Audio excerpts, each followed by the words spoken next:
Blog Talk Radio.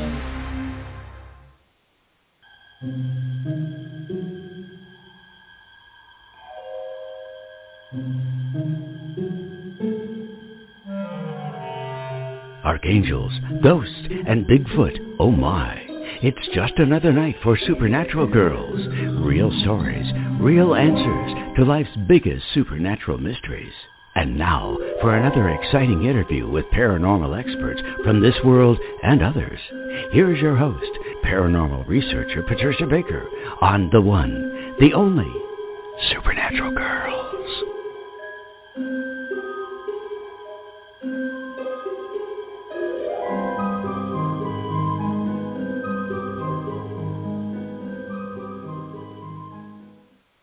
Welcome, everyone, to another exciting episode of Supernatural Girls Radio. I am your host, Patricia Baker, and I'm here with my co-host, PK. How are you tonight? Absolutely fabulous. The sun is shining. What more could one ask for? It's beautiful. Ah, lucky lady living in Tucson. You're living the dream. Yeah. It's been a little cool here, but today it's been in the 60s, but the sun is out, so it feels nice. And tomorrow it's supposed to get up to the 80s. So we'll see how long 80. That lasts. Yeah, wow. Well, I'm looking forward to those temperatures, as you well know. Living here in Massachusetts, it's a bit on the chilly side. So, and I'm a devout coward with the cold. Oh, gosh, it's too cold here sometimes, but we get through it. We have such a great guest with us tonight. I'm so happy that Ellen Evert Hopman is able to join us because she has a magnificent book. We're going to be delving into all the secrets and mysteries of these spring herbs. And the name of the book is The Secret Herbs of Spring. And, oh, my God, I was just saying I couldn't stop reading it today. Beautiful. She's got great recipes in here. Oh, my goodness. I made one of her recipes, the Waldorf salad. It was fantastic. But Ellen is a master herbalist. She has lots and lots and lots of great information for everybody here tonight. We're going to bring her on in just a little bit. So, PK, tell us numerologically, what are we doing? What are we up against now? Should I ask? The funny part, we're going to still go back to the fact that this is a 5-year. It's all about changes. This is a 3-month because it's a 3-numbered month, but it's all about creativity and communications. And what do we do best but communicate, right? Right. So if you take a look at things, we trace back that numbers go back to the 6th century, and that they really find out that numerology even predates astrology and has been based on the mathematics, past, present, and future. And that's what we keep forgetting about. So we have to consider everything that we deal with is represented by a number. Your age, your weight, your birthday, home address, Social Security, bank cards, credit cards, and PIN numbers. And don't we know we have got numbers up the gazoo just trying to get in and out of our different things from computers to portions of Life 101. Yeah, but some of the basic facts with numerology is that every letter has a number, 1 through 9. And when you look at the numbers, you reduce them, those are double digits, to a single number. Numerology has no 0 to be considered in numbers. So each of us have certain numbers in our life. We'll call them code numbers because they really tell us all about us, who we are, how we are, and what we need to do to be better at what we do. Once we decode our numbers, then we've got the door open to us to all kinds of good things, our destiny, our karmic debt, what we owe, but our spiritual side, our emotional nature, all these things are brought, the good and the bad. But decoding our numbers are going to help us, discover why we're here, what makes us happy, what gets on our nerves, and why some people we get along with beautifully. And when we take a look at the numbers, some of them we want to just kind of turn our back on and run like the devil because it doesn't have a good balance. Right. But it's given us opportunity that spring, new things are happening. Take a look at who you are. Take a look at your numbers and see how you can best make the best of what's going on right now. And if anybody has any questions, send me a note. I'll be happy to answer them for them. Yes, and they can also go to your website, patriciakirkman.com, because I know you have information there on people finding their numbers and working with them with the information that you've provided right there. So, again, patriciakirkman.com. You can also find Patricia on our Supernatural Girls website, so feel free to find her that way as well. So we're back to change again, that number 5. Oh, the whole year is all about change. Oh, my goodness. This month is interesting because of the fact it is a universal 3, but creatively we're dealing with more information than we're ready to handle sometimes because everything's out of balance, because everything is hurry up and wait. Does that make sense? Yeah. And that's why we're getting like. patient and don't know how to handle things because nothing is going according to plan. And the next question is, what is the plan? Because every time we think we're honed in on what things are happening, something comes up and changes it, and we have to start all over again. But regardless of anything else, do remember this year does have a luck factor to it. So let's make the most of that. And some people are investing in different things, everything from Bitcoin to new ways of doing things. So you never know what you're going to get at the end because, like I said, it's a year of luck. That's clear up until the end of September. Wow. Oh, boy. Well, that part sounds good. I like the luck part. And I know we're going to be talking about herbs that attract luck also when Ellen gets back with us. So I also wanted to mention the Grabavoy numbers. People have been writing in having absolutely miraculous experiences using them. And somebody wrote in about getting a bank balance that was a lot more than what he thought was in his bank account. He thought they made a mistake. And he went and talked to the bank, and they're like, no, there's no mistake. So he ended up with a lot more money than he ever thought he had. He can't figure out how it got there, but it happened after he took the Grabavoy numbers that I mentioned and put them in his wallet. So I want to add to our collection of Grabavoy numbers tonight and give you a different one. Tonight I'm going to give you something that people use for healing and pain relief. It is 55515. That's the number, 55515. So give that one a try. Let us know how that works for you. And I had also, as I mentioned last week, posted a nice meditation video of switch words, Golden Sunrise, and that's still up there on our Facebook page, along with a lot of other stories about UFO sightings, which seem to be ramping up even more than before. There's videos there, there's stories there, so feel free to check that out. Give us a like and a follow, please, on Facebook and Twitter. Follow us there. We're also on MeWe. You can find the link on our Facebook page for MeWe and join us there as well. So there is just so much going on. I've been posting stories all week, so there's a lot to read about. And it's all very exciting stuff that's going on. So feel free to take a look. I just got a note here. Somebody wanted to know if the numbers for healing and pain also work on behalf of your making money. That 55515 is specific for pain and healing. Okay, I'll let them know that. Because let them know. The last number was for gaining, and you just mentioned about the gaining in the bank account. I think they were double-checking to make sure that this came through as well. But yeah, you want to go back to the number last week for your bank account and try that one and see how that works for you, because it was certainly working for a lot of people. That's why we got all these stories pouring in. Well, that's what I said. We'll just pass that on for the individual that is on my cell phone. If you would be kind enough to look at last week's number. Yeah, then she or he will get the other numbers. And I'll keep announcing them every week, and just let me know what you guys want to see. Do you want to see the jackpot number that helps you win the jackpot? What do you want to see? And I'll find the numbers for you, because there's long, long, long lists of these numbers. And I will provide you with them every single week so that you can try them out. But lots of fun. People are having lots of fun with these. It's very exciting. I think it's great. You know, numbers work. It doesn't matter from where you get them. They work. The most important part is take advantage of what's offered to us.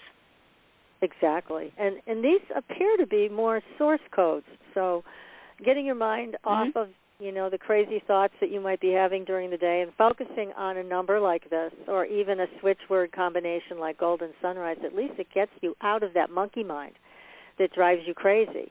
And focus on what you want and use a source code to get it, like 55515, which helps with healing and with pain. This is not to take the place of your doctor or your practitioner, obviously, but this is an exercise to do to see how much you can affect your own well-being. Mm-hmm. Well, when you're talking about the number to enhance, or you put in the billfold to enhance your income, shall we say, is that a good place to still put your numbers for your health and pain?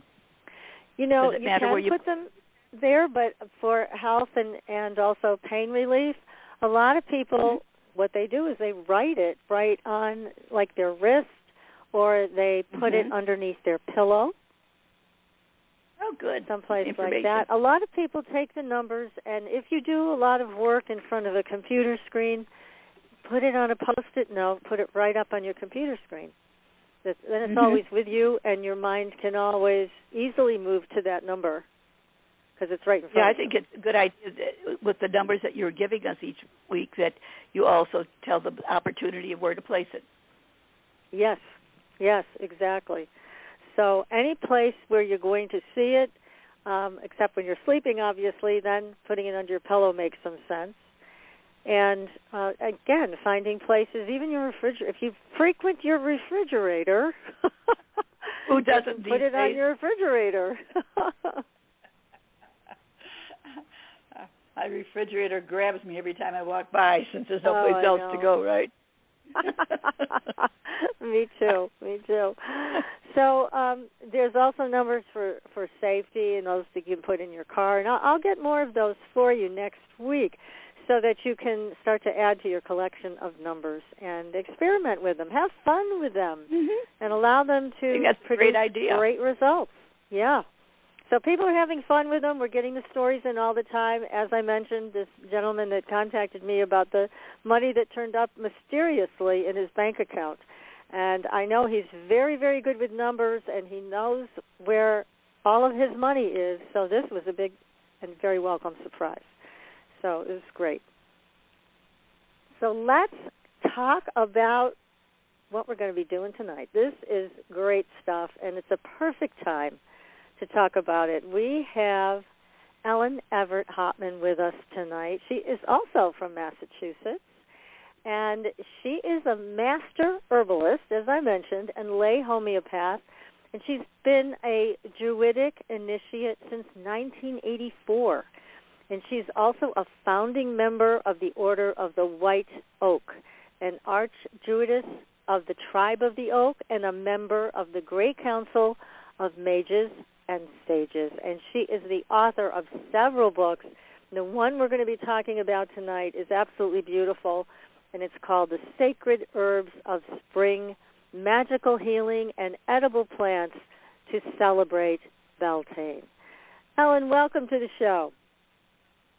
Hello, and it's nice to be talking to somebody in Arizona. I still have snow in my front yard. I'm sorry, honey. But we do have a little snow on the mountains today. We had snow the other day, believe it or not. Well, but it's gone. I don't know. It's not going to be 80 gone here for a few months, at least. That's right. That's for sure. There for a while, I thought 80 only came on the thermostat.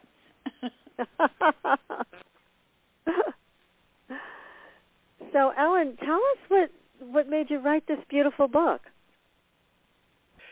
Well, I have a book that came out, I think, 2 years ago called The Secrret Herbs of Samhain, which is about, Samhain is the old Celtic word for Halloween. And this book, they kind of complement each other because for the ancient Celts, there were only 2 seasons of the year, summer and winter, light half of the year, dark half of the year. And Halloween or Samhain and Beltane or May Day were the 2 most important festivals because one marked the passage from summer into winter, and the other one marked the passage from winter into summer.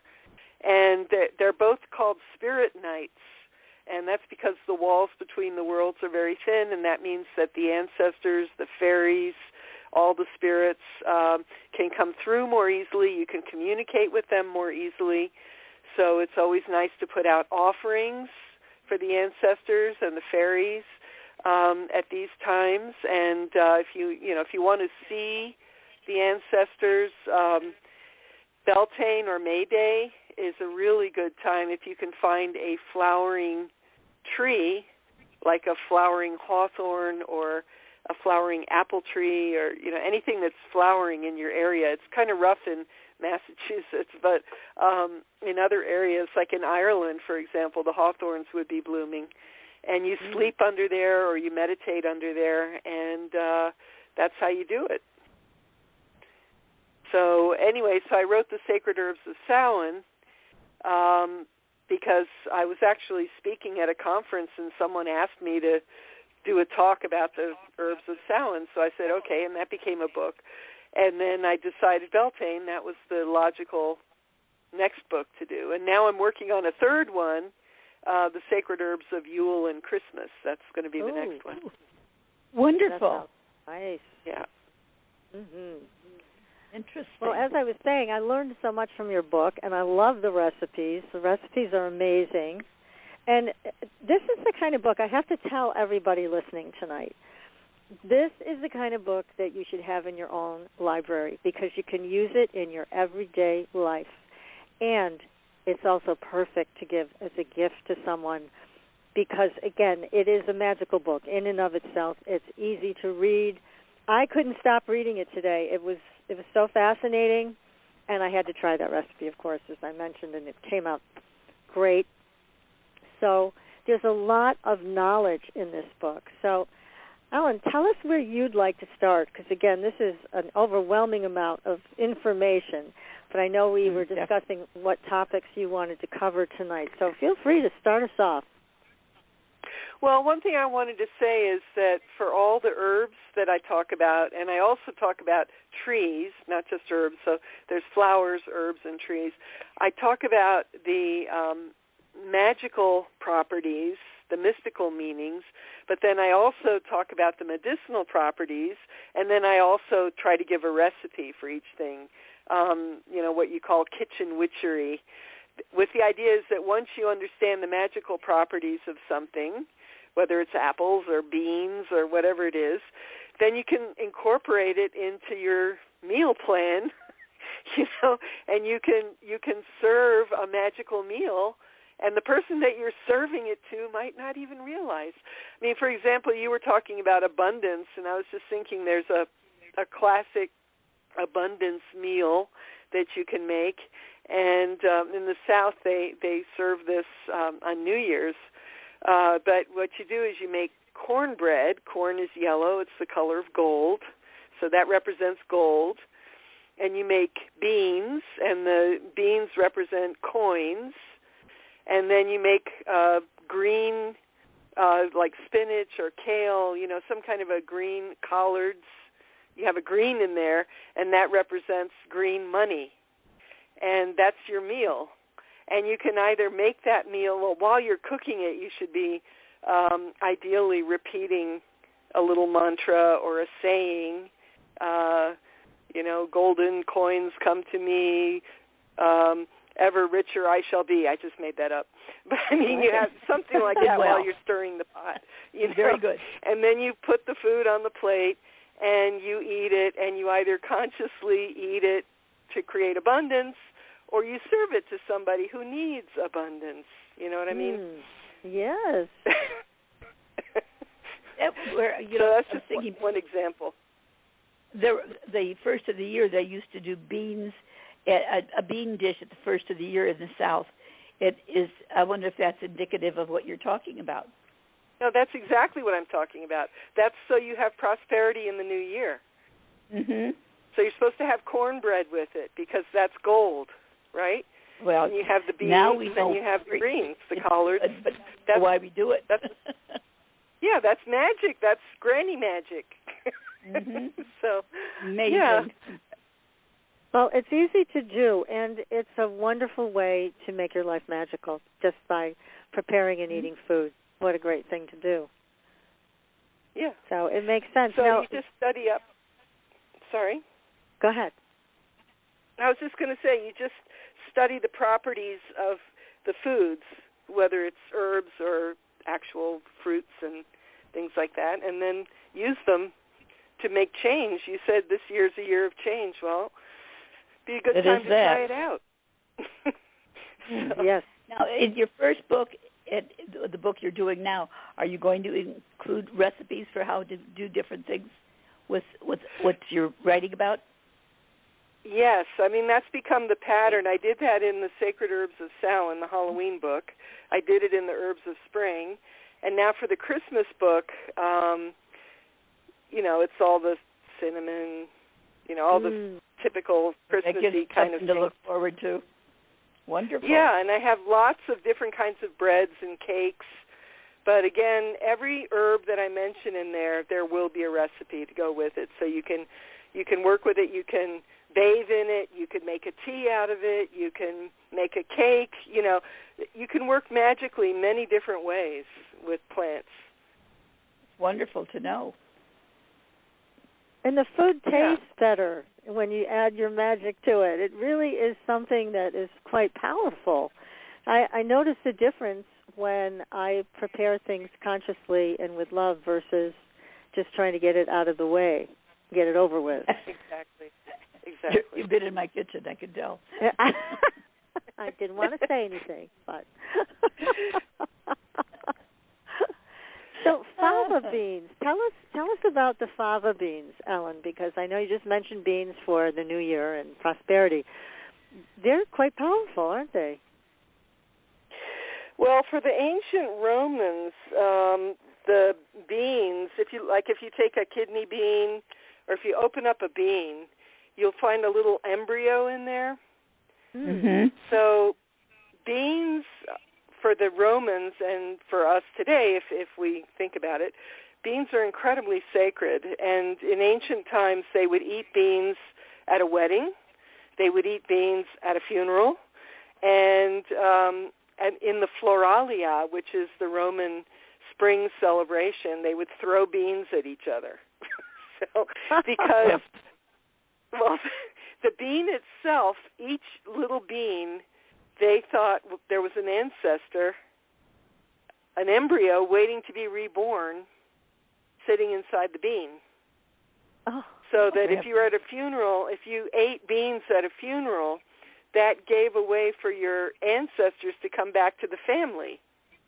So your great-grandmother could come back and get reborn into the family, or your grandfather or whoever it was, And at weddings, the same thing. It's a fertility thing.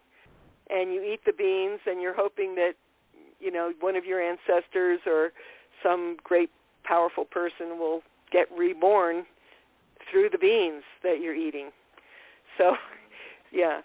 So beans are incredibly powerful. They represent money, they represent abundance, but they also represent death. They also represent rebirth. Very powerful. There was a story you wrote about also in the book about if you put the bean in your mouth and you come across somebody who is doing bad magic towards you, you can use the bean. Can you tell us about that? Oh, I have little spells like that all through the book. You basically spit the bean at it. I thought that was a really interesting story of how to use it when you feel that you're being targeted for something that's not good.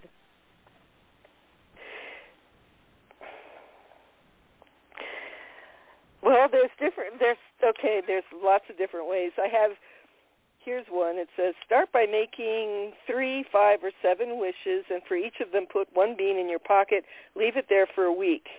Before the sun rises on the 7th day, go to a river or stream, say each of your wishes, In the name of the Father, Son, and the Holy Spirit, as you throw them in the water over your back and go away without looking back, your wishes will be true within a week. That's just one more thing. I'm looking through the bean chapter. Oh, yeah, that's a great one.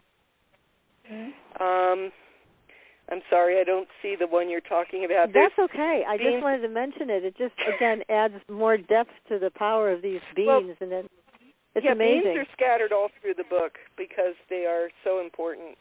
And I do talk about how to do a Floralia ritual, so I'm somewhat Roman-focused, which is unusual for me because I'm usually very Celtic-focused, but in this one I also get into some of the Roman traditions. Carry beans. Put mojo beans in a green flannel bag. Carry them in your pocket to attract money. If you need to sell your house, put the beans at each corner of the entranceway. If you know what page that spell is on, I would. Page it's on?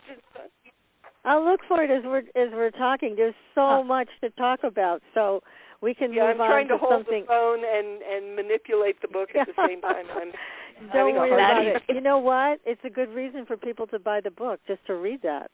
So there you go. Well, one of the things that I noticed now, we've got May coming up soon, and there's the celebration of May Day and the beginning of spring. What are the better ways, since there's a lot of love and magic that goes with that point in time? What,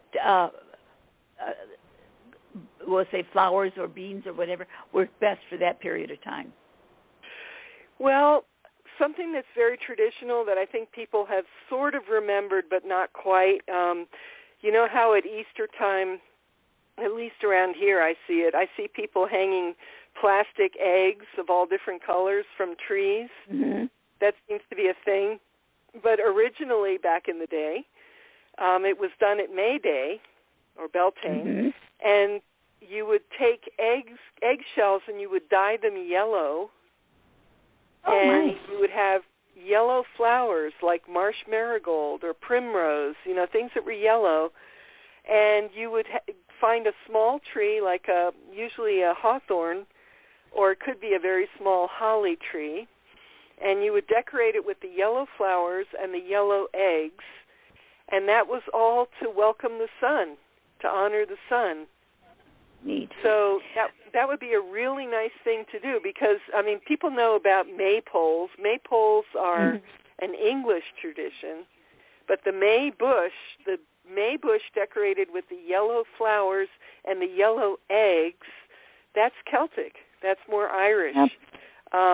So, if you want to set that up, in the old days they would decorate the tree with all the yellow flowers, yellow ribbons, yellow eggs. They would dance around it, or they would have a big bonfire nearby. And, of course, they would drink whiskey, but they would celebrate. But that's how they did it. They didn't have maypoles. That's an English thing. Well, I remember when I was a kid, we used to do paste little paper baskets together, and we'd put flowers or some candy or something in it, drop it at somebody's front porch, and a May basket, and then take off running and hiding. I did the same thing. Kindergarten, maybe first grade. I remember the teacher told us how to do that. We made May baskets out of paper with paper flowers, and we were told to hang them on somebody's doorknob. And, just a stranger. We were told to walk up to a stranger's house. Right. Well, they put a stop to that. That's not allowed anymore. Well, that shows you how long ago I've been involved with that. Well, that's because during the McCarthy era and the Cold War, the Russians had their big May Day parade. And they didn't want anybody celebrating anything that had to do with May Day, because the public schools celebrate May Day. After all these years, I didn't know that. Yeah, they stopped it, but it's coming back. Yay! That's good. Yeah, I think. Sorry. No, go ahead. That's right. No, I was just going to say everybody. It's amazing how we do over periods of time, and they get phased out. We don't even realize it happened because it's been 75 years since I would have been doing something like that, And you don't realize what transpires over a period of time, how we change. Even things like flowers in baskets and old ways of handling things are also, shall we say, depending on the season of the world, what we use and don't use. But anybody can bring it back. There are a lot of people that celebrate May Day now. Beltane, it's all coming back slowly but surely. But we can all honor the sun. It doesn't matter if you're Christian or pagan or whatever. The sun is what nourishes the plants. We can all give thanks to the sun, and we can all make a little May bush. Mm-hmm. Yes, that's right. Very good idea. Yeah. And you were talking about off the air before we came on live tonight about making some types of drinks with herbs and also with fir trees. Yes. Well, in the spring, and I probably in Arizona it's already happening, I assume, up in the mountains. But here in Massachusetts it hasn't quite started yet. Probably in the end of April, early May, I will go out into the forest. I'm surrounded by forest. I'm very lucky that way. And what you look for is the new growth on the hemlock trees and the new growth on the white pines. Actually, any conifer except for yew. Yew is poisonous, but the spruce, if you're lucky enough to have spruce, blue spruce, for example, you just look for the new growth. I've even done it with redwood trees in California. You'll see the brand new growth when it comes out. You can eat that. You can eat it right off the tree. You can also put it in salads. You can also put it into ice cubes and then put it in drinks. You can make tea out of it by simmering it very, very lightly, just for a few minutes. Or, and this is what I did last year, and it was a big hit at Christmas, I gathered all the the tips of the hemlock, and I did white pine also, and I put it in a quart jar with honey, a little bit of honey, excuse me, and spring water, and just a tiny bit of spring water, mostly vodka, honey, water, and then the herbs. And I let it sit for I let it sit from May until probably October or November. Nice. And I strained it out, and it was this gorgeous liqueur. I mean, it just tasted like, they said, it tastes like a forest. It was like drinking a pine tree. Oh, my goodness. And what color was it? Slightly greenish. It wasn't bright green. It was just sort of a yellowish green. I got to try this. This sounds good. Yeah, it was lovely. And then, I do, every year I do different combinations. Like, there's another one that I like to do, which I make in the fall. I get organic oranges and organic cranberries, and then I make cranberry orange vodka with a touch of honey. Good. And then that's good. That's ready in the wintertime. And then there's all kinds of herbal combinations you can do, like St. John's wort flowers with orange. That's one you can make in the midsummer. You have to work with things as they're ready. Right. Raspberries with echinacea. Put a little bit of echinacea root in there. Trying to think what else. I mean, I've done strawberries. And these almost sound like tonics. They sound like they're healthy for you. They're good for you. Right. That's the whole idea. It's like it's a liqueur, but it's also like a concentrated food. It's really food. Strictly medicinal, right? I can't wait to try this one. Oh my. The recipe, I call it my recipe. Have some of the recipe. You remember that from the Waltons the TV show? Oh, gosh. The recipe. This is great. All these new things to try now. This is wonderful. Now, what would be the properties? So, thinking of these as tonics, you have the new growth of the fir trees. What does that do for you in terms of your health? Does it offer some health benefits? Yeah, the conifers have more vitamin C than lemons. Oh, my. And that's actually how, in the old days, Native Americans got through the winter. They had white pine, which they made tea out of. They had maybe some dried rose hips, but they couldn't go down to the drugstore and get vitamin C, But I mean, right. That's how they got their vitamin C. They didn't have lemons, they didn't have oranges, but they had berries, which they could dry or put into pemmican, things like that. That's how you get your vitamin C. Same thing in Scandinavia. They had those incredibly long, dark winters, and they didn't have lemons and oranges, but they had berries. They had lingonberries. And I remember reading a study one time of families that went out and foraged in the summer, and all they did was they ate berries in the summer. They didn't eat them in the winter.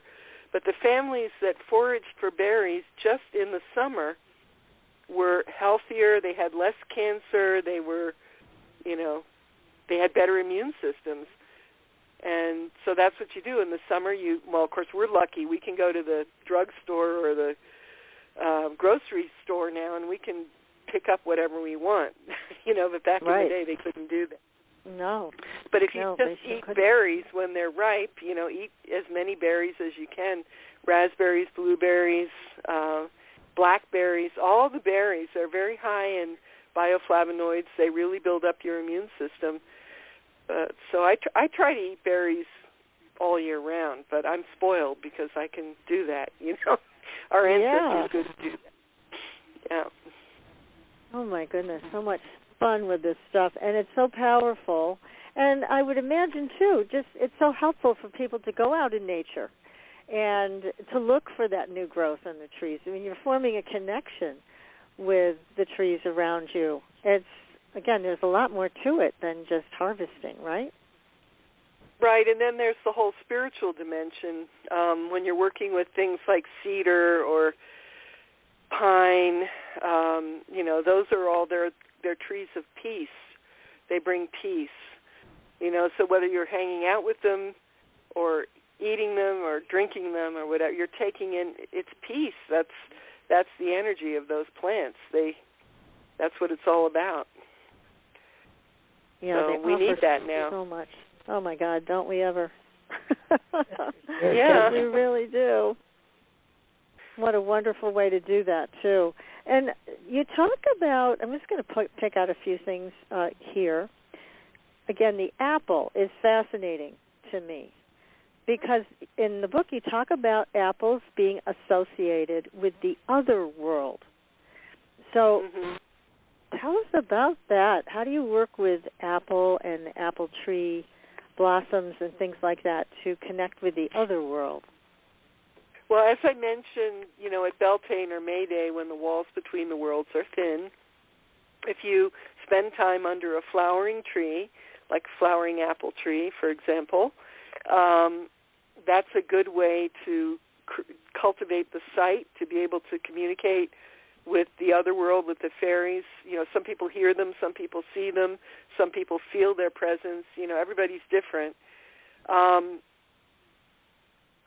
There are old stories about apple trees, and I have the story in the book, but there's a very old Celtic story about a fort. There was a castle, and all the gates were closed, and all the windows were shuttered, and the place was completely closed down for the night. And the king was there and a group of people, and all of a sudden this woman just appeared carrying an apple branch. She just, like in Star Trek when they beam down, she just appears, right? Yeah. And anyway, when that happens, that you have a visitor from the other world. But she's carrying the apple branch, and that's the symbol. The other world well, when King Arthur dies, for example, in the Arthurian stories, he goes to Avalon, or Avaloch, which is the island of apples, and because in the ancient times they couldn't imagine anything more magical or sweet or special than an island of apples. You know, they had very few sweet things. They had honey, they had apples, they had cherries, and they had plums, and that was it. That's all they had. So apples were kind of like chocolate bars for us, you know. They were like apples. So Arthur goes to the Summerland, to this other place, which is the island of apples. And you know, that's where we get the whole idea in the Bible that we think of Eve with the apple, right? They're in the Garden of Eden, and what could be more special than an apple? But if you go back and look at the Bible, there's no mention of apples in the Bible. None. No kidding. And that's just, go back and read it. There's nothing. Because that's just it's actually our Western European imagination, because we couldn't think of anything more special than an apple. So she must have been holding an apple. How else could she have enticed Adam? You know, could have been a cherry maybe, or a plum. But, but it was an apple, you know. So anyway, apples have had that connotation. I mean, there's so much to apples. There's so many layers of apples. If you think about an apple, an apple is this big, soft, cushy fruit, and hidden in the center of the apple are these little tiny seeds, right? Yeah. So what it is that what the tree does, first of all, the tree is very low to the ground because it likes people. Not all trees like people. Apples like people, they like the deer, they like everybody because they like to be trimmed. Apples are happy when they're trimmed. They don't like it when they're covered with suckers and they're all just growing it. You know, they like to be trimmed, basically. So they're close to the ground so that the deer and the people and everybody will take from them. They're also incredibly generous that way. They like to give their fruit. But if you think about the apple itself, the apple as a parent is like this cushion of love surrounding this little tiny seed, and the little tiny seed is the embryo, and the apple is just surrounding it with sweetness, you know.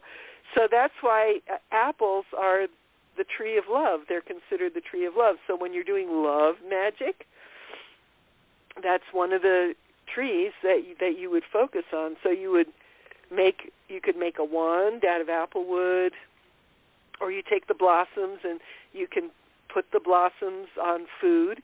Say you made a cake or some cupcakes or something, you could sprinkle apple blossoms all over the cake or all over the cupcakes, or float them in a drink.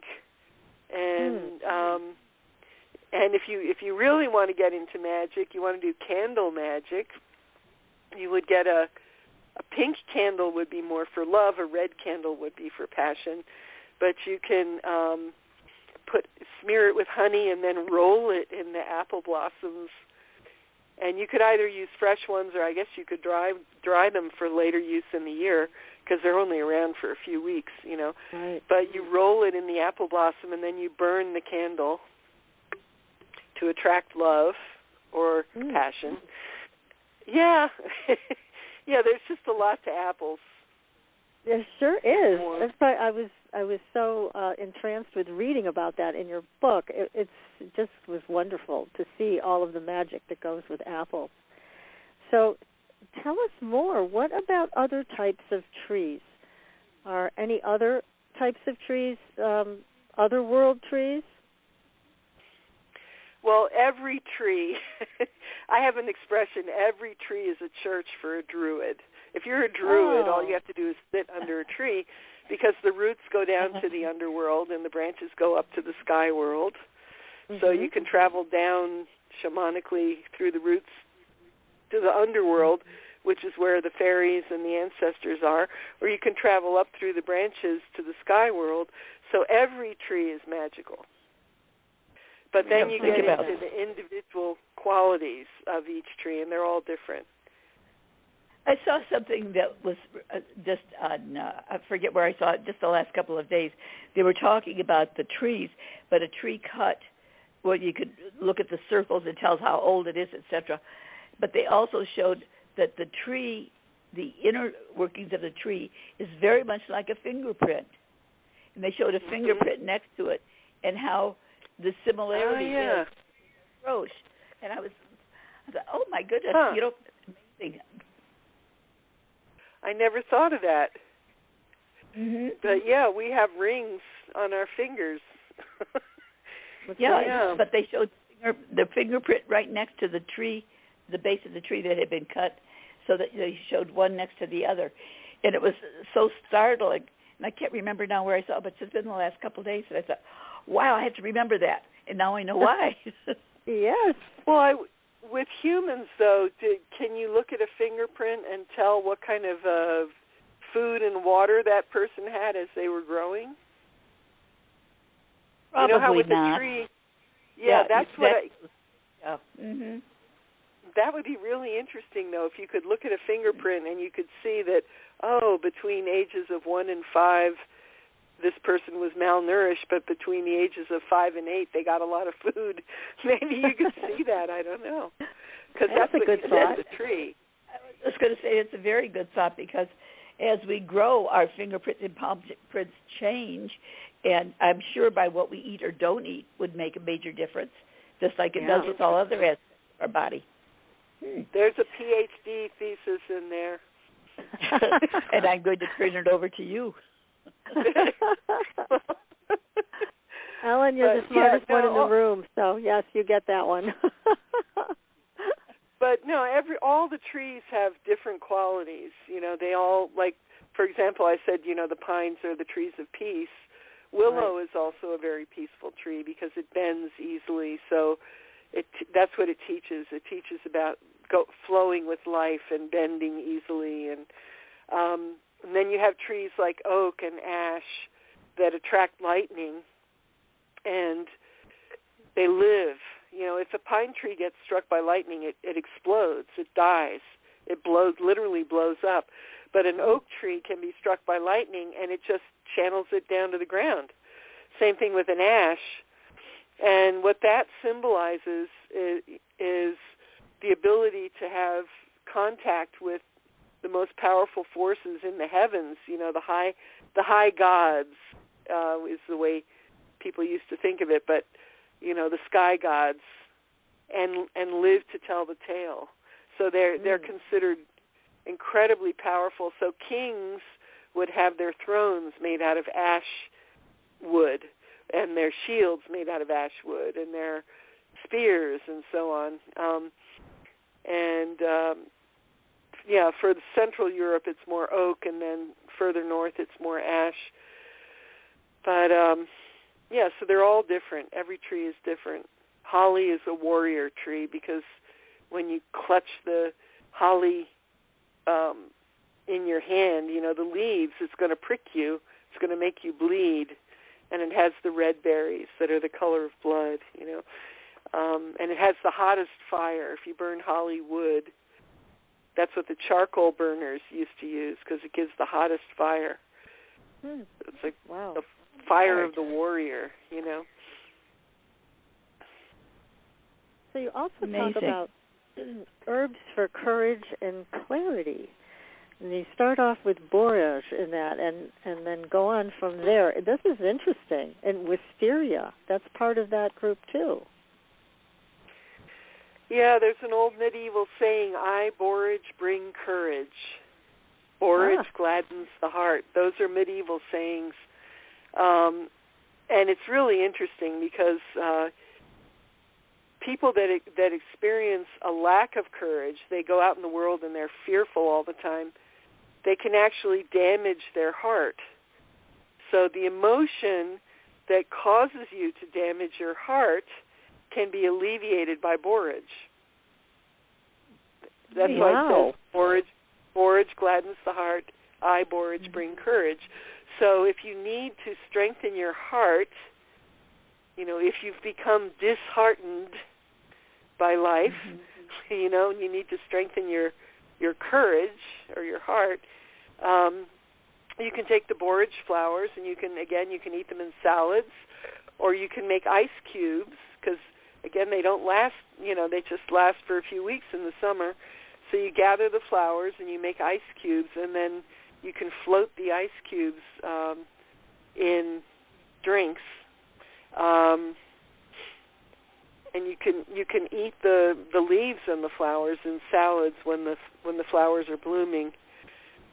But no, there's a lot. And you have a borage punch here, also a recipe that looks wonderful to try. You use fresh flowers like I said, for that? With every herb, I try to have a recipe with every single herb. And the idea is that use it, you can wear it as a crown in your head, you can eat it, you can drink it, you can float in the bath, you can put it in the bathtub, you could put it in soap, you could make soap and put it in there. So once you know the magical qualities of whatever plant it is that you're working with, you can incorporate it into your life, in many different ways. Wood of the lilac, the bush plant of the lilac, does that have a good effect on us? Yeah, the lilac, again, it only blooms for a week or two at the most, But lilac sugar is a nice thing to do. You just layer lilac blossoms with sugar and let it sit for a few weeks. You can do that with rose geranium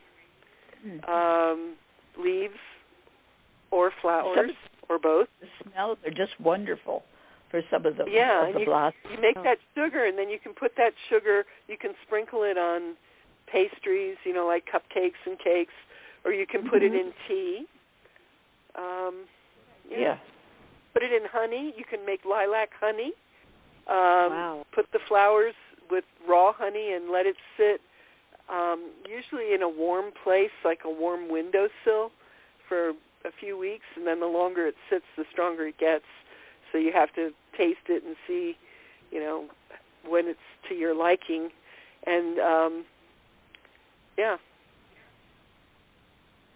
So, Ellen, tell us about the fairies, and how do we provide offerings, and what plants do we work with, and herbs do we work with for fairy magic? Okay, well, the book is replete with suggestions about what to do for the fairies. But there's certain plants that they like, especially. They like all the plants, and they can't understand humans at all because humans are so destructive, to trees and to the land. But the most important times to do this, if you're really working with the fairies, anytime you have a big celebration at your house or an important meal where you have guests or any important occasion, you want to include them, so you want to put out a spirit plate for them. And I have a fairy altar in the backyard. That's where I put things. Some people have altars in the house, and but mine happens to be out in the yard. So you put out, say, a slice of birthday cake or whatever you're celebrating. You give them a little tiny bit of each part of the meal, because they take the spiritual essence of the food. They don't need a huge serving of something. They can take little bits. But it's really important to do that at the solstices and the equinoxes, and then the days in between. And actually the days in between, like May Day, like Samhain or Halloween, Lunasa, which is in August, the beginning of the harvest season. It's a 3-day interval, 3-week interval around August 1st. And then Imbolc, which is the festival of the goddess Bridget, which we now call Groundhog Day, but that's in February. But it's really important to put out offerings at those times. So you have 8 days of the year, solstices, equinoxes, and then the cross quarters when you put out an offering. But anytime you have a real celebration, you should do that.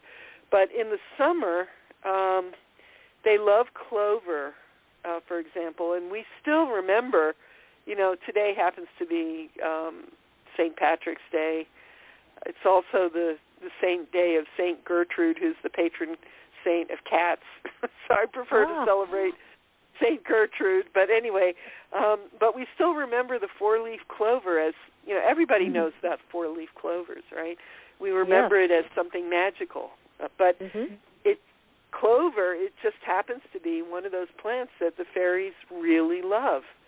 And so if you want to connect with them, you wear a crown of clover on your head, or when you leave out a dish of food, you can decorate it with clover blossoms, clover blossoms and leaves. Clover is very edible. You can eat it in sandwiches. You can float it in soups. You can decorate cakes with it, but put that on the dish for them, and they really like that. And then another one is dandelions. Most people have access to dandelions. Hopefully you're not spraying your dandelions because the bees need dandelions, but the fairies love dandelions. And you can make dandelion wine, and you can drink that. It's a yellow flower, so it honors the sun, as I was talking about with the May bush. It's one of those yellow flowers. But the thing about dandelion, and this is true of any plant that has a thick root, that, like burdock, for example, that goes through the winter, or wild carrot, these thick, fleshy roots. Those roots go down to the underworld, and the underworld is where the fairies or the ancestors live. So if you want to work with spirits that live under the ground, you would collect the roots of dandelions, for example. I mean, dandelions are incredible. They have airy parts, like when they form the seed head, you can make a wish and you can blow the seeds and send your wish out to the air. But they also have these deep roots that go down into the soil. So if you're working with the underground, the underworld, you make yourself a nice necklace by cleaning a dandelion root and then cutting it into little sections and stringing it, and you wear that, and you kind of become one with that energy, with that root energy. In the book, The Secrret Herbs of Samhain, the Halloween volume, I have recipes in there for making coffee with dandelion roots, things like that. What else? Remember when they used to do dandelion wine in Wisconsin? My father when they would go on trips, they would bring some of the dandelion wine home. And many times we were someplace and they would use the dandelion greens in a salad. And at first I thought, but it really tasted good. Yeah, you can use it in salad, and you can, when they're young, because if they're old, they're too bitter. But you can also put them in soup. You can also cook them as a green. I mean, the whole thing is edible. The only part that's not really edible is the stem. And I've heard that the stem is medicine, but I've never used it as medicine. There are people that use it as medicine, but. And how do you make the wine? Do you make the wine with just the flower, or do you use the whole plant? The flower. It's just the flower. I think I have a recipe. Don't I have a recipe in the book? I think I do. I think you do, and of course I'm going to have to try it. I'm pretty sure I do. I remember that was very good because we would sneak out to try it. At our age, we're not supposed to drink, but we'd have to try it because it said it was wine. Remember, they take the flower of the dandelion, and they used to stick it under your chin to see if it would reflect, and if it reflected back yellow, it said you liked butter. And it's little crazy things that you would go through as children. Oh, we did that with buttercups. Buttercups, right. That's what we did it with, buttercups. Dandelion flower. Yeah. But another plant that they really love is primrose, and if you go to Ireland in the spring, you'll see fields just covered with primroses. I've never seen that in this country, although I have seen primroses for sale, so I imagine people are planting them in their gardens, but I've never seen anything like I saw in Ireland. Just this huge field, and there were these pale yellow primroses just covering the field. But the fairies love primroses. And if you find a field that has a big patch of primrose, that tells you that there's an entrance to the land of fairies somewhere nearby. Oh. And again, that's one of the flowers that you use to decorate your May bush, and it's also used to decorate wells when they do well dressings, holy wells. Oh my goodness. Yeah, I mean, if you're walking through the woods and you come to an area where you find a lot of shamrocks, that tells you that there's fairy energy. And then another thing is ferns. If you find a very thick stand of ferns, they like to hide the entrance to their underworld, where they live. They'll hide it in a thick stand of ferns. So one of the things that people do at Samhain or Halloween is they sit by a place like that and they wait to see if the ferns part. That's because the fairies are coming out. And you can see them when they do that. Oh, interesting. That is very, very neat. Wow. Yeah, I mean, there's just scads of these things. Yarrow is another one. Yarrow is something that it's a rooted plant again. So where you have a lot of yarrow growing, that means that the energy of the area is very grounded, and you can wear yarrow as a crown on your head. You can put the very young leaves in salad, not the older leaves; those are going to be really bitter. But in the early spring, you gather the young yarrow leaves when the yarrow first comes up, and you put that in salad. The fairies love yarrow, and the bees love yarrow. So don't cut down your yarrow; let it grow. And if you want to develop second sight, the ability to see things, you hold the yarrow leaf to your eyes, to your eyelid, and that helps you to develop second sight. No kidding. I'm going to try that. Yeah, the two of us. I love this. I just love this. It's so much fun, and it's such a great way to connect with nature around you. Gosh, how did you decide that this was a field that you wanted to go in to the extent that you have? We all have interests, but what you've learned and what you put out for others to learn from is phenomenal. What was your draw to do that? Well, I didn't have any idea of doing this. This was not my idea, and I mean that honestly. I have a book called Secrret Medicines from Your Garden, if anybody's read that one. I talk about how I became an herbalist. I have a whole chapter in there.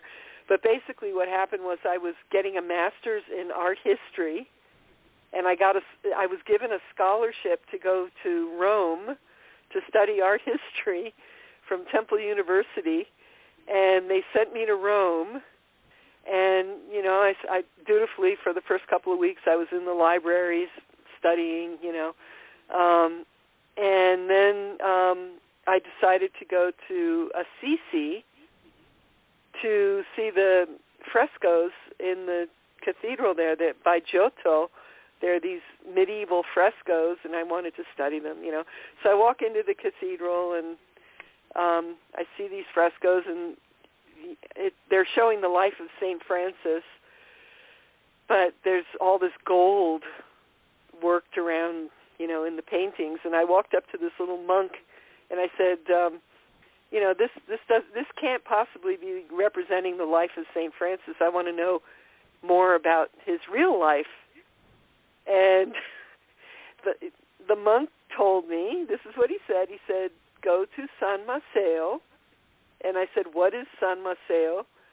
He said, it's that way, down the road. Just go and don't ask any questions. Oh. So I said, okay. And I'm not Catholic, by the way. So anyway, so down the road I went, and I saw this little wooden sign that said San Maceo, and it was pointing off in the bushes, and there was this muddy track, and I just followed the track, and it was a Franciscan community.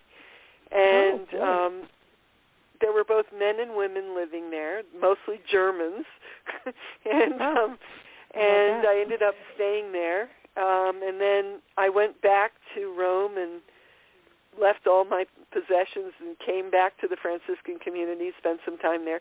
But in that community, they had 2 days of the week, Wednesday and Sunday, when they had, it was called Wüstentag, which means like going into the desert. You were supposed to go out into the desert. And what that meant was you fasted those 2 days. You could drink water and you could drink herbal tea, and that was it. And you were supposed to just walk out into the wilderness with no intention, no preconception. You just walked, you know, and whatever you encountered, that was what you were supposed to encounter. So one day I was walking, and I was just walking up into the hills, and these are the same hills where St. Francis hung out, you know, and I was up there above the tree line at the top of this mountain, and this big storm came up. So it was October, but there was thunder and lightning and snow, and I was up there all by myself, and the only other thing up there was this one little tiny pine tree, and I wrapped myself around the tree, which was really stupid, but that's what I did. And the storm went by, and I remember looking at my shoulders, and they were actually caked with snow. Ooh. And I came back down the hill singing because I was so energized. And then I came to this little church that St. Francis had built. He had rebuilt with his own hands, and there was nobody there. It was completely empty. It was dark. This is pre-Gothic, so there's no big Gothic windows. It was really dark. This little medieval church, and I walked in there and I sat down, and I heard a voice, and literally the voice said, because remember I'd been studying art history, and the voice said, everything you've been doing up until now was for status, for intellect, and to please your parents. You're supposed to be working with plants. That's what the voice said. And my goodness. Wow. I was never a biology major, nothing. I hadn't studied herbalism, nothing. But when I heard that, it was like I knew that it was absolutely correct. Somehow I just knew, oh yeah, that's right.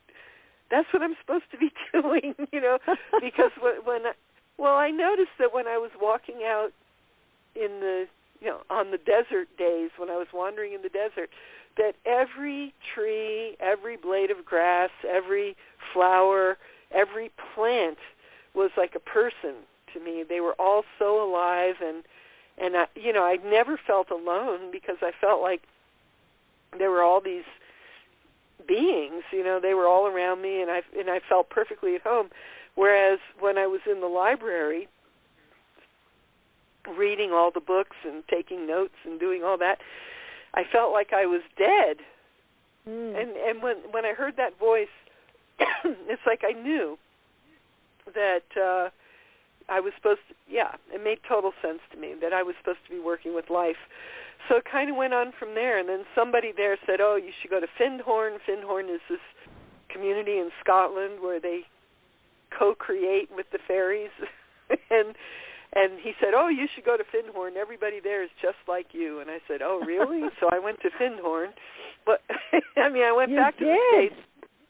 Well, I sold all my possessions. I sold everything I had and then went to Findhorn. And I didn't know if I was going to stay there for years or what, but I stayed, and I ended up staying for an entire summer working in the gardens and studying with various people. And then I came back to the States and I found a teacher. William Lasassier was my teacher, and I apprenticed with him for 5 months in New York. And then it's like I hit the ground running. I found out very quickly this was back before anybody had a computer, So I used to do radio shows. I used to go on the radio and talk about herbs, and everybody would, all the phones would light up, and I started writing articles about it, and then I wanted to learn how to work with trees, and I went looking for a book on how to work with trees herbally, and I couldn't find one. So then I had this leap of illogic, and I said, gee whiz, I guess I have to write one, And then I wrote the first book, and then I've been doing it ever since. Good for you. That's fabulous. Yeah, it's your true path. But I have a question about Finhorn, because I remember reading about Finhorn and seeing these amazing photographs of these huge, gigantic vegetables and things that were grown there. How did they do that? Well, that was because they were doing organic. That was the organic gardening. But they were consciously working with the fairies, with the fairy realm. Really? But so they're working with the fairies, and they call them devas, landscape angels. That's what they call them. But yeah, it was very consciously working. In those days, organic gardening was a brand new thing, Yeah. And they were doing it large scale. So they got, we still today, people will get giant pumpkins and things like that, but they were just getting those things because they had such a fantastic composting thing going, plus the fairies. That doesn't hurt. Yeah, I mean, to me, it had to be something supernatural because those things were gigantic. I mean, they were beyond large. They were gigantic. Yeah, some of them were. Yeah. Gosh. That must have been so much fun working with them for a summer. Yeah, I mean, I studied flower essence counseling there. That's where I learned how to do that. I studied polarity massage. I studied a bunch of different things. Like we would do some kind of training in the morning and then work in the gardens in the afternoon. But we also danced a lot. We did circle dancing, and I had an amazing experience because I got to stay at the house on the island of Iona. They have a house there, and that's in the west coast of Scotland. Fantastic place, Iona. And I ended up writing a whole novel about that. It's called The Druid Isle, because I have a trilogy of Druid novels. It's called The Druid Trilogy. But the second book, The Druid Isle, is about the island of Iona. And that was a holy island of the Druids before the Christians took it over. Now it's a Christian holy site, but before that it was Druidic. So. Gosh, that's fascinating. Incredible, actually. Gosh, what a magical summer. That's incredible. And now, is Finhorn still operational today? Oh, yeah. It is. Yeah, I mean, it's smaller. Well, I don't know. I don't know how many people are there now. But at one point, like in the 70s, there were about 1,000 people. When I got there was 1983, and it was down to 350 at that point. Mm-hmm. I really don't know what's going on now, especially with the pandemic. I have no idea what's going on, but big difference. But they consider themselves a university. They have a lot of speakers that come from all over the world, and a lot of students go there now. It's very different now than when I was there. Yeah, it was very primitive when I was there, and now when I was there, the trees were babies. The trees were just waist high, and so there was all this big blue sky, and it was all light. Now the trees are really tall. I went back a few years ago, and it was like walking through, a dark forest. So the energy was completely different. So it's a whole different place now, and I'm not really a part of it, at this point. But anyway. But how nice that you had that experience.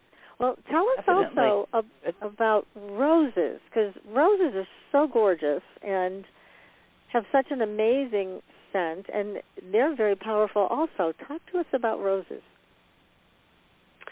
Well, roses are very mystical. I mentioned the Floralia, the Roman festival of the goddess. She was Chloris in Greece, and then she became Floris or Flora in Rome, but it's the same goddess. The roses were sacred to her. And then when Christianity came in and they created the cult of Mary, and that didn't happen until over 400 years after Jesus. Mary came in much later, but they gave the rose to Mary, so that became her rose or her flower. And the Floralia was in May, and then so the Christian church made the month of May, they gave it to Mary, so it's like this continuation.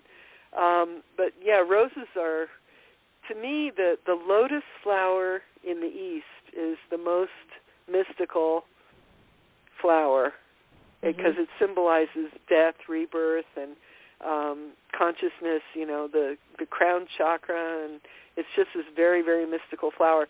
In the West, it's the rose. Oh, okay.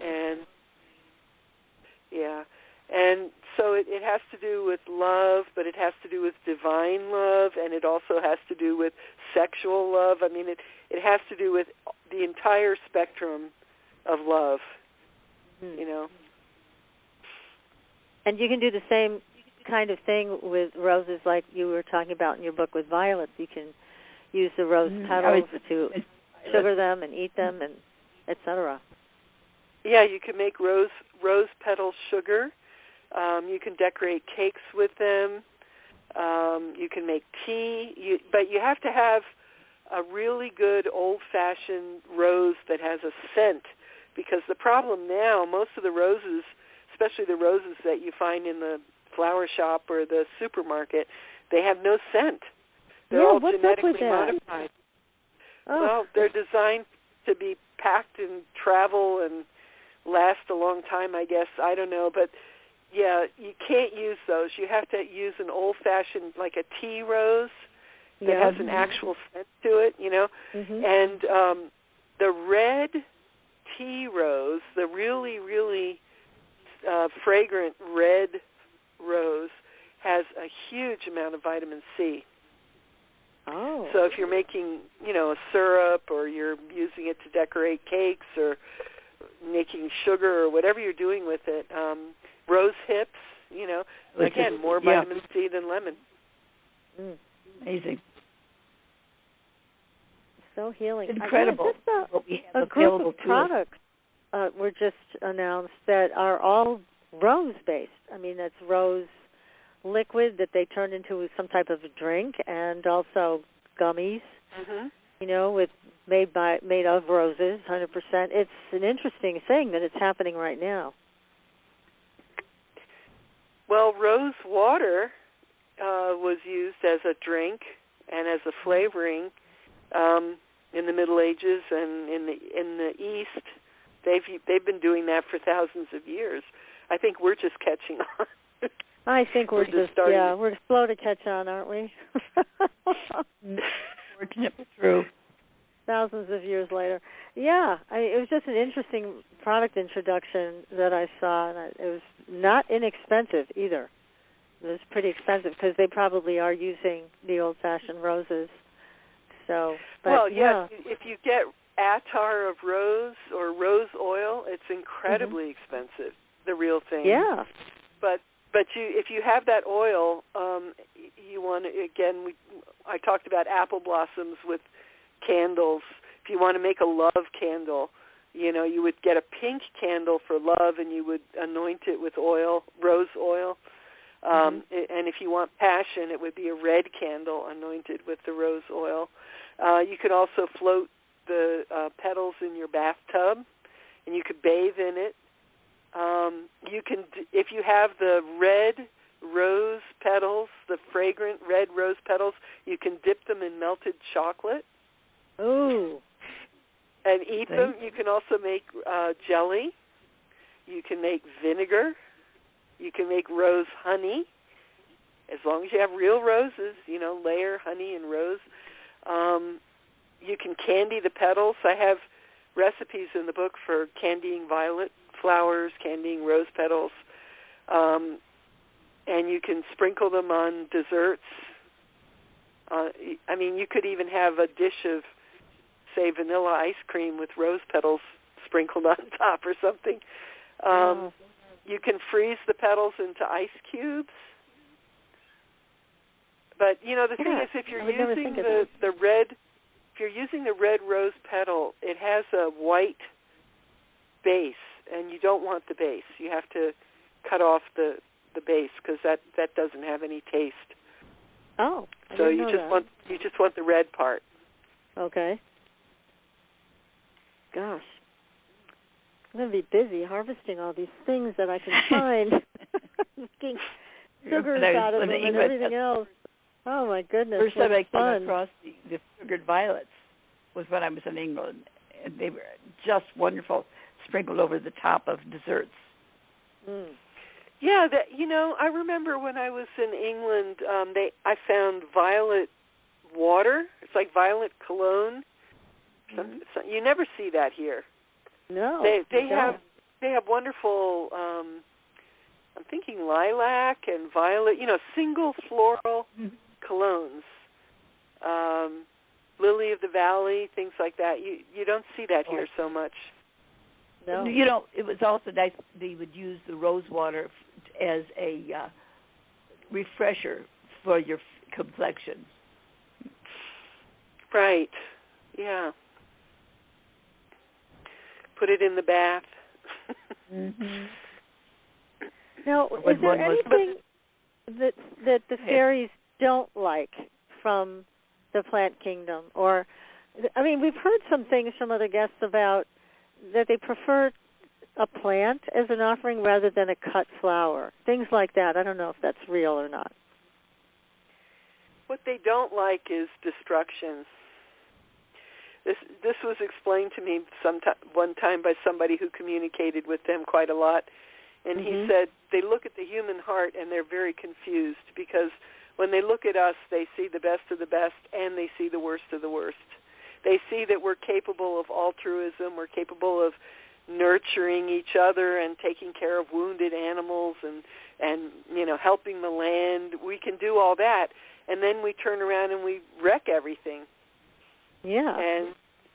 And so they're very confused by humans. And so they look at us and they think that we're the best of the best and the worst of the worst at the same time. Oh boy. So what they don't like is so true. Destruction. Yeah. I can tell you that I did a 4-day no food, no water fast with a Native American elder. If you're going to do this, you really should do it with an elder. And we went into an old-growth forest. So this was a forest that had never been logged. And very quickly, like within minutes, I started to hear the fairies, and they were singing. There's no way that it was because I hadn't eaten or anything, because it was literally, within the hour that I settled down into my space, I heard them, and I could hear, it was this incredible, 3-part harmony. It was just in a language that I couldn't understand at all. I couldn't follow it, but it was just this gorgeous, and I had an understanding when I heard it that this was a song that they had been singing for thousands of years, which is why they had razor-sharp harmony. 3-part razor-sharp harmony is very hard to do, but they were doing it with no problem. So that's what I heard in the old-growth forest, and when I came down the mountain, as I came into the area where there were houses, the song was already getting less intense. By the time I got home, and I live in the woods, by the time I got back to my house, I could still hear the song, but it was faint, and it was just like one thread. Instead of 3 voices, it was just one. And then when I went into town, it was gone altogether. So but that's what happens when you put down cement, when you put down roads and lights and, train tracks and all the things that we do, the song disappears. So if we destroy our wilderness, if we destroy the wild places, we're losing our connection. And it's really important to have land that is left to itself, to just let the trees grow big. Don't cut them down. We have this idea that, we have to manage the forest. We don't have to manage the forest. The forest can manage itself if you give it time. Yeah, I agree. I think all of this forage management is just nonsense. It really is. Well, it's for the benefit of the logging companies primarily. Right. You're absolutely right. And they feed people a bunch of baloney about it, and it's so frustrating because I see people, listening to that and then going ahead and taking down all these trees that shouldn't be taken down. And it's very upsetting. But you're right. Well, I'm glad you brought that up. Big trees, the older trees, the big trees are the ones that hold all the carbon. And people say, you can cut down a big tree and you can plant a bunch of little trees and they hold carbon. But what do? They cut down the big tree and then they burn it. So they release all the carbon that was being held in that big tree. And trees, they not only hold carbon, but they shade the area so that, we still have global warming. We're not supposed to say global warming. We're supposed to say climate change. But it's global warming, and as you have global warming, trees can cool an area as much as 10 degrees if you have an area that's shaded by trees, right? So you need less air conditioning. It's, as the earth gets hotter, it's very important to have more and more and more trees, and we're cutting them down. We just have less and less and less. And especially like in the Amazon, it's terrifying what's going on there. But oh my God, we need to be planting trees. I just saw something today, and I didn't get a chance to read the article, but they're talking about sending DNA of all living things on Earth and storing it on the moon in case something happens to the Earth. And I'm thinking, well, why not take all that?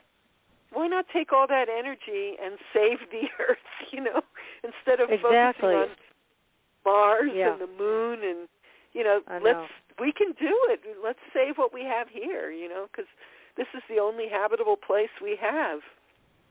Well, the way they're stripping the rainforest. Look at all of what the Earth provides, too, It's a shame what we do, and I understand what the fairies are talking about. I'm sure all three of us and the people in our audience are shaking their heads over all of our behavior, too. Yes. Oh, my goodness.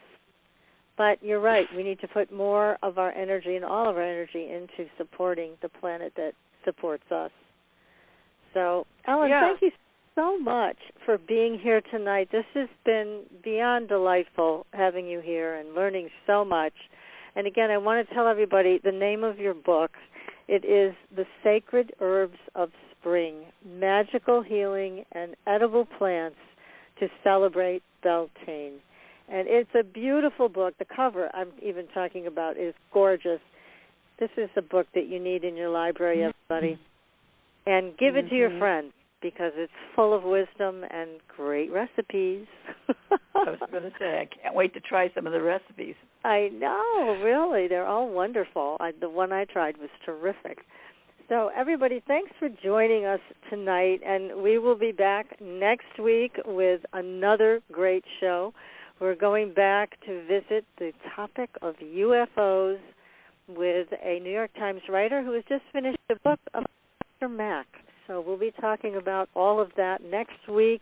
Until then, everyone, we will see you on the Blue Highway. Good night. Good night. Good night.